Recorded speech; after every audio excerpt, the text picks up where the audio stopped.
मंडळी, welcome to making बटाटा vada and veg pulao. तर हे बघा इथे बेसन आहे, बटाटा वड्याची आतली फिलिंग आहे। तर मम्मा बेसनमध्ये काय काय टाकलंय?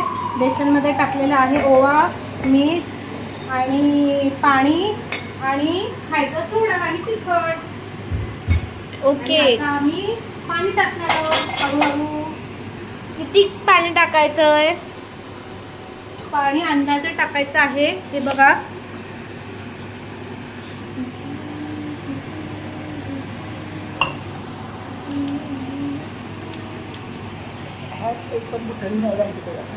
ह्याच्यात एक पण बेसनचं गुठळी नाही राहिली पाहिजे।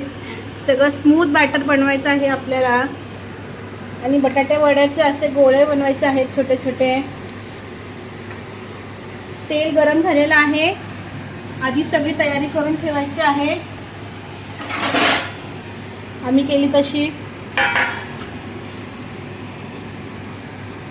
बटाटे थोडे खिसून घ्यायचे आहेत म्हणजे एकसारखे बारीक होतात।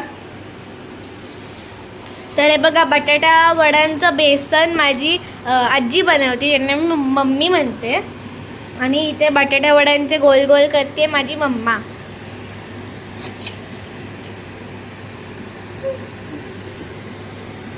हे बघा एकदम परफेक्ट टिक्की सारखे करायचे त्यांना। हे बघा याच्यात असं एक पण होल चांक नाही राहायला पाहिजे, ज्याच्यामुळे ते बटाटे वडे कच्चे पण राहू शकतात आणि ते चांगले पण नाही लागणार खाताना। सगळा बेसनचाच टेस्ट येईल त्याच्यात। तर हे बघा तेल मीडियम ह्याच्यावरती ठेवायचं आहे गरम करायला। बघा हे बघा मीडियम ह्याच्यावरती आहे तेलाचं। आणि जो आपण कांदा घेतलेला आहे तो नंतर आपला पुलाव शिजला की आपण टॉपिंग म्हणून टाकायचा आहे त्याच्यावरती। तर हे बघा अशा प्रकारे बटाटे जे जे टिक्की केलेले आहेत त्यांना आपण टाकायचे बेसनमध्ये। हे बघा आणि त्यांना एकदम असं बेसनमध्ये कव्हर करायचं आहे आणि एकदम हळू तेलात टाकायचं। हे बघा किती छान दिसतंय ते, एकदम कुरकुरीत फ्राय करून घ्यायचं त्याला।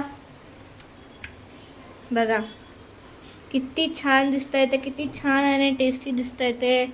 तुमच्या मम्माला आणि आजीला पण सांगा कधीतरी बनवायला, खूप छान लागतं हे।